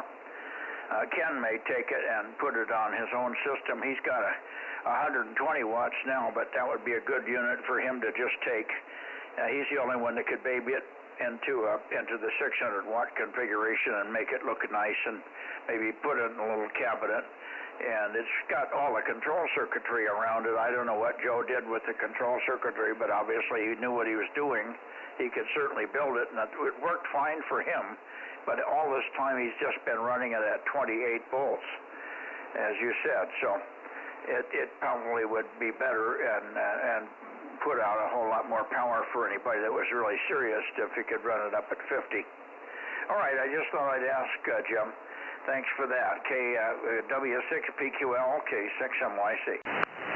Okay, great. Well, the other thing is Ken is welcome to send me the RF deck itself, and I'll get it set up whatever way he wants to have it set up. If he wants to put it on the air at his place for 600 watts, so I'll take care of that for him if you like. And the other thing is that Ken has a lot of drift on 222, as you know, but he can just take one of those Leo Bodnar GPSDO oscillators, which cost like about $150 shipped and everything, and instead of running the crystal oscillator, he can just yank the crystal out of that thing and inject that Leo Bodnar signal in there, and he's back on the air, GPS locked, and very happy.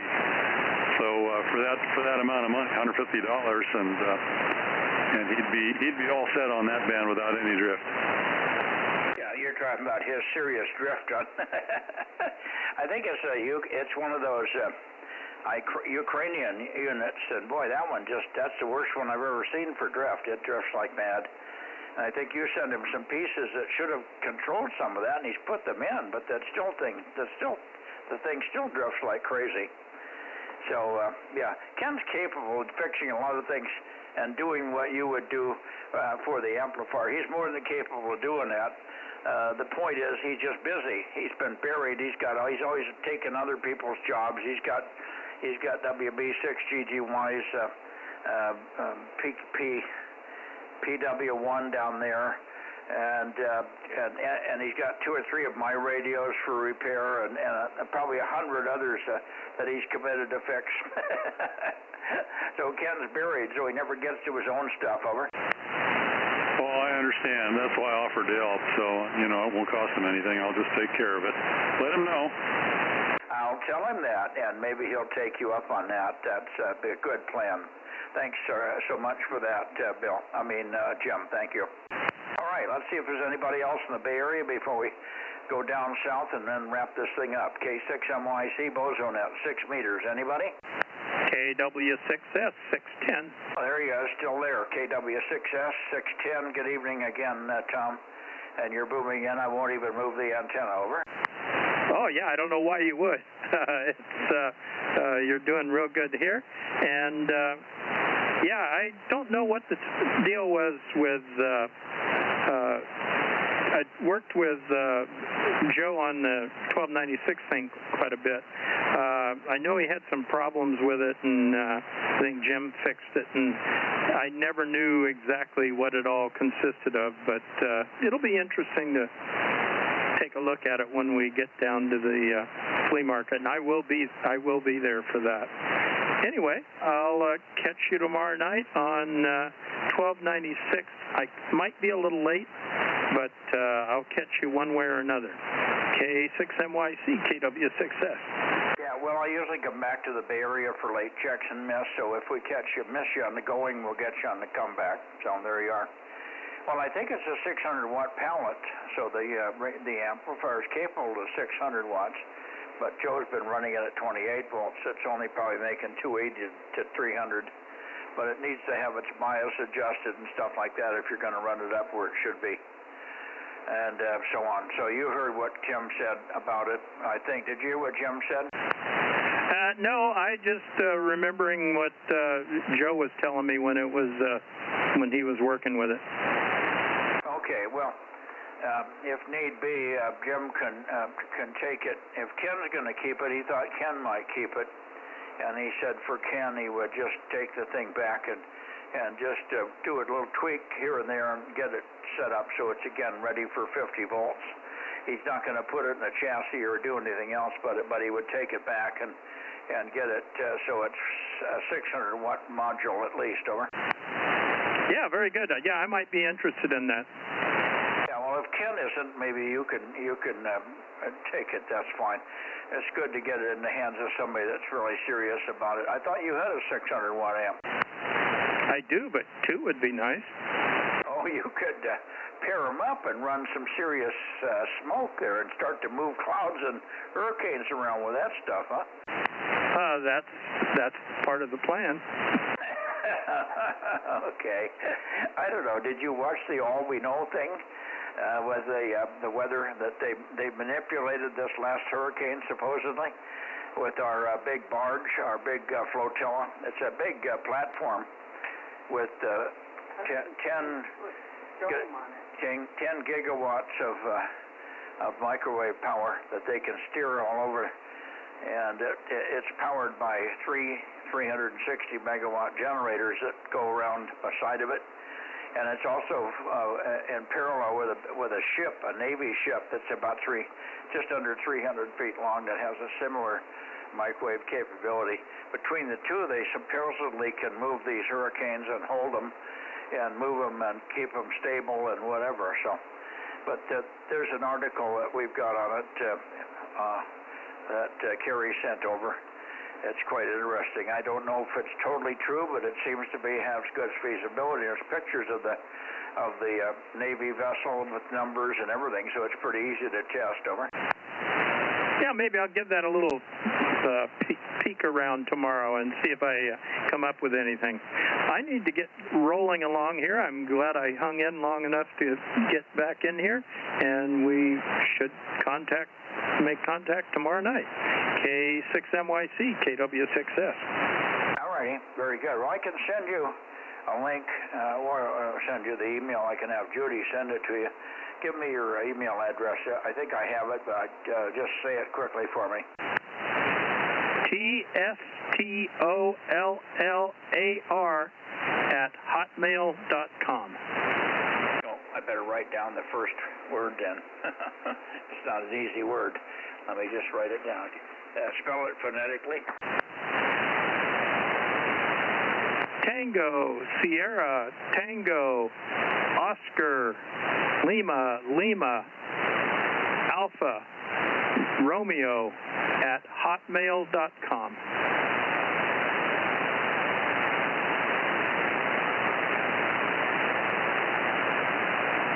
What does that stand for?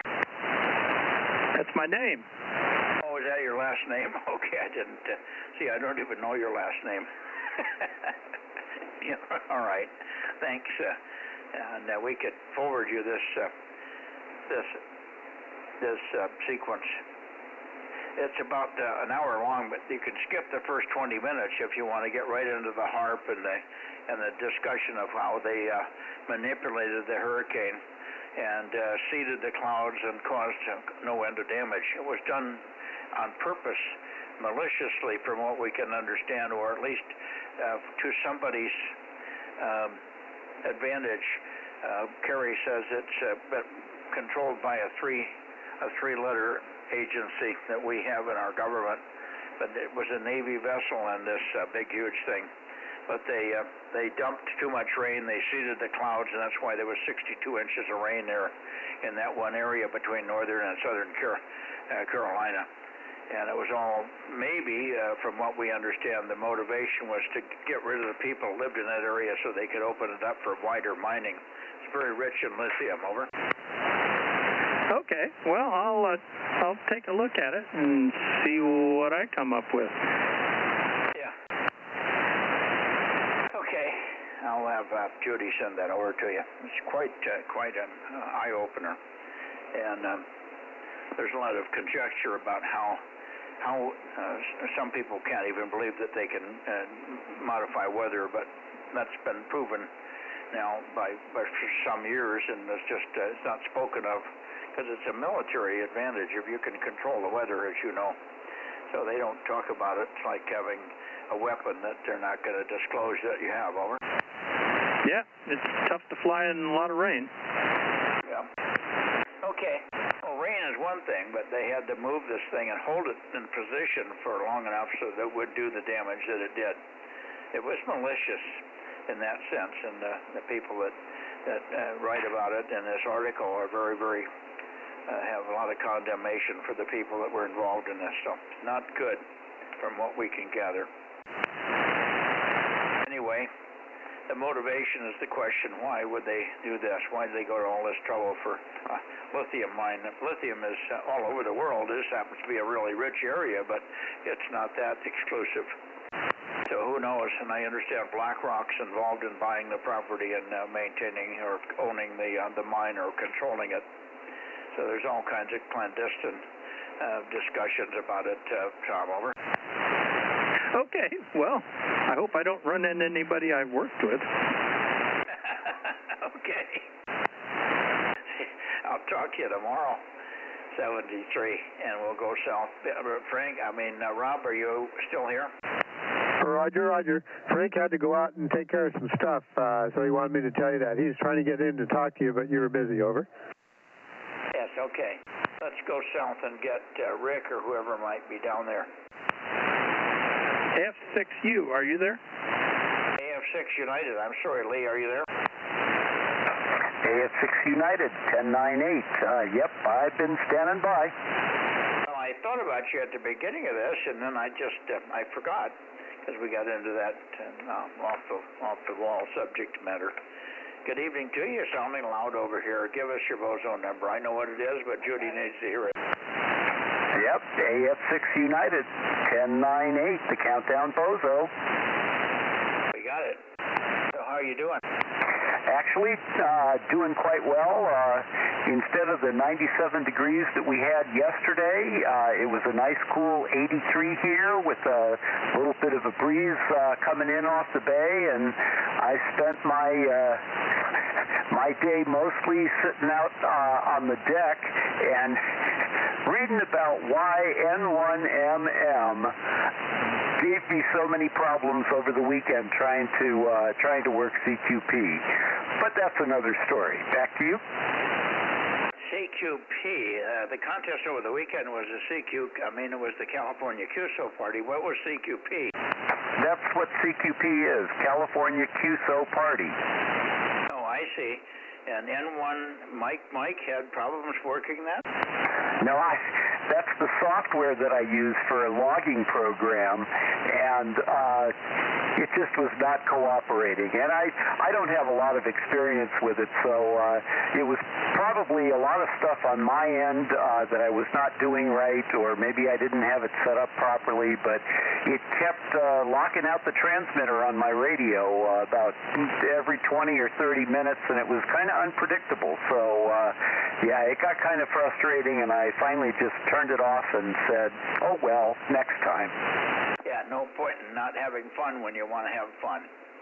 And don't feel bad. Join the club that we belong to of computer idiots and stumble in the dark, and they keep changing the program on you and on and on. Oh, my God. Okay. We'll talk to you tomorrow, Tom. Good to hear you.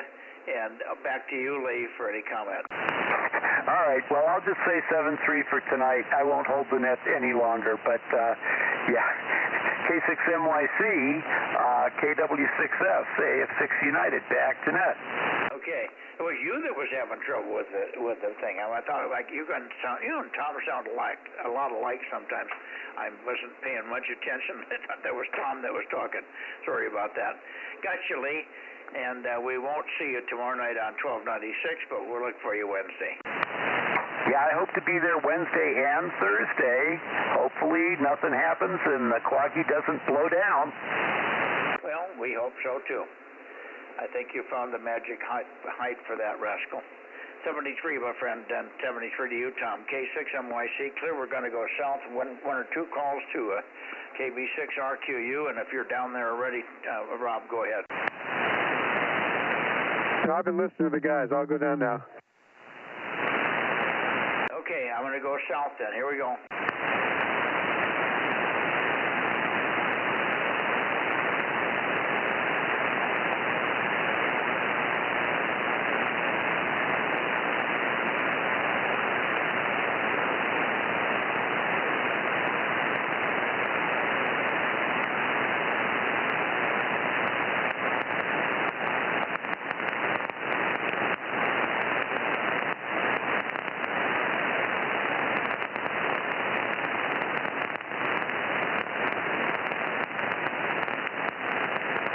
KB6RQU, Rick, you on tonight for the 6-meter Bozo Net? KB6RQU, this is KM6SRR with K6MYC, standing by. Where's all that old Bozo 61? Maybe we can rattle his cage a little bit. Bozo 61, I'm calling you, and you got the radio on in the shack, but you're in the house. So let's see if it's going to go through two walls and a doorway. The KB6RQU with KM6SRR, K6MYC, calling and listening. Anybody else copying us there? K6MYC, Bozo Net, 6 meters. I guess we're done, Rob. What do you got? Let me count.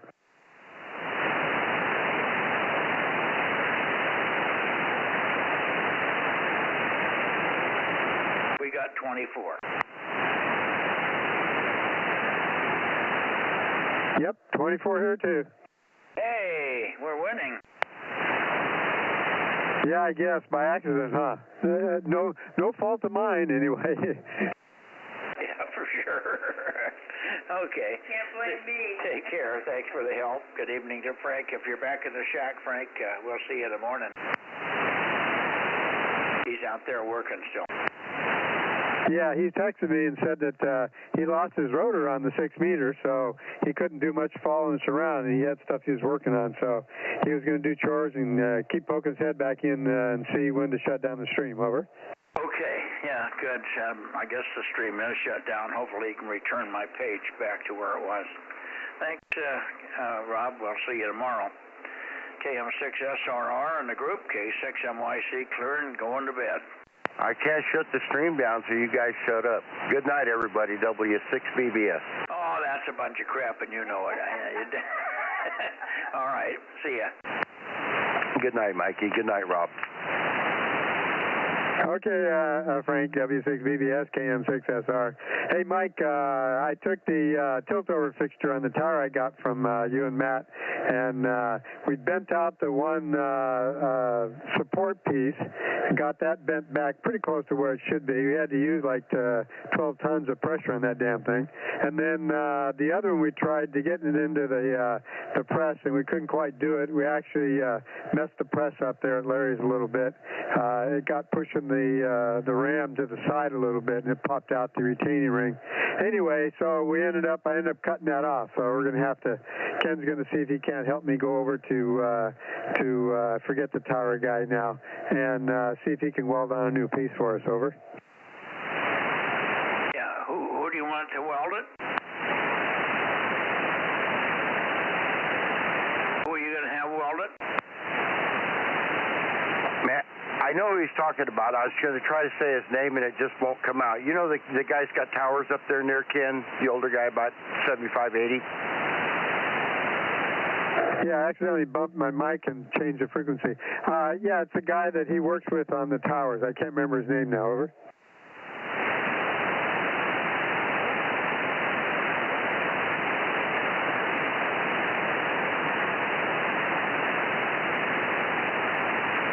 I don't know who you're talking about.